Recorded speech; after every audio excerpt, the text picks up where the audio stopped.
കരിപ്പൂരിൽ നിന്ന് പുറപ്പെട്ട കേരളത്തിൽ നിന്നുള്ള ആദ്യ ഹജ്ജ് വിമാനം രാവിലെ 4 മണിയോടെ ജിദ്ദയിലെത്തി. പെട്ടെന്ന് തന്നെ ഇമിഗ്രേഷൻ നടപടിക്രമങ്ങളെല്ലാം പൂർത്തിയാക്കി റോഡ് മാർഗം മക്കയിലേക്ക് പുറപ്പെട്ട തീർത്ഥാടകർ രാവിലെ 7:30 ആയപ്പോഴേക്കും മക്കയിലെ താമസ സ്ഥലത്തെത്തി. മക്കയിലെ അസീസയിലാണ് തീർത്ഥാടകർക്ക് താമസ സൌകര്യം ഒരുക്കിയിട്ടുള്ളത്. മക്കയിൽ മലയാളി സന്നദ്ധ സംഘടനകളുടെ നേതൃത്വത്തിൽ ഊഷ്മളമായ സ്വീകരണമാണ് തീർത്ഥാടകർക്ക് ലഭിച്ചത്. പ്രഭാത ഭക്ഷണവും മധുരവും നൽകിയാണ് KMCC പ്രവർത്തകർ ഹാജിമാരെ സ്വീകരിച്ചത്. സമ്മാനങ്ങൾ നൽകി വിഖായ പ്രവർത്തകരും തീർത്ഥാടകരെ വരവേറ്റു.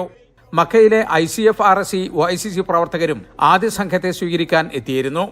ഏറെ നാളത്തെ ആഗ്രഹം സാധിച്ചതിലും മികച്ച സേവനം ലഭിക്കുന്നതിനുമുള്ള സന്തോഷം തീർത്ഥാടകർ പങ്കുവച്ചു. എല്ലാ രീതിയിലുള്ള നല്ല സ്വീകരണങ്ങളാണ് ഞങ്ങൾക്ക് കിട്ടിയത്.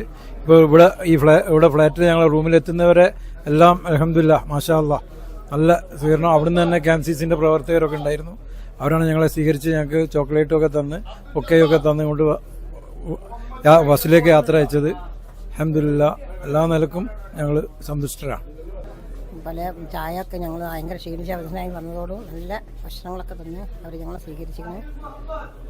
കുറേ മുന്നത്തെ ഒരു ആഗ്രഹം ഇനി അത് അള്ളാഹു ഇവിടെ വരെ എത്തിച്ചിരിക്കണമെങ്കിൽ മുഴുവനാക്കാൻ വേണ്ടി അള്ളാഹിനോട് എല്ലാവരും ദുആ ചെയ്യുക. മക്കയിലെത്തിയ ഉടൻ പല തീർത്ഥാടകരും ഉംറ നിർവഹിക്കാനായി ഹറം പള്ളിയിലേക്ക് പോയി.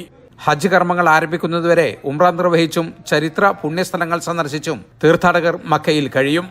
95 സ്ത്രീകൾ ഉൾപ്പെടെ 172 തീർത്ഥാടകരാണ് ആദ്യ സംഘത്തിലുള്ളത്. കരിപ്പൂരിന് പുറമെ കണ്ണൂർ, കൊച്ചി വിമാനത്താവളങ്ങളിൽ നിന്നും വരും ദിവസങ്ങളിൽ വിമാന സർവീസുകൾ ഉണ്ടാകും. വളരെ വിപുലമായ സൗകര്യങ്ങളാണ് മക്കയിലും മദീനയിലും ഇന്ത്യയിൽ നിന്നുള്ള തീർത്ഥാടകർക്കായി ഒരുക്കിയിരിക്കുന്നത്. ഹജ്ജിന് ശേഷം 8 ദിവസത്തെ മദീന സന്ദർശനം കഴിഞ്ഞ് മദീനയിൽ നിന്നായിരിക്കും ഈ തീർത്ഥാടകരുടെ നാട്ടിലേക്കുള്ള മടക്കയാത്ര. മക്കയിൽ നിന്നും ജലീൽ കണ്ണമംഗലം, 24.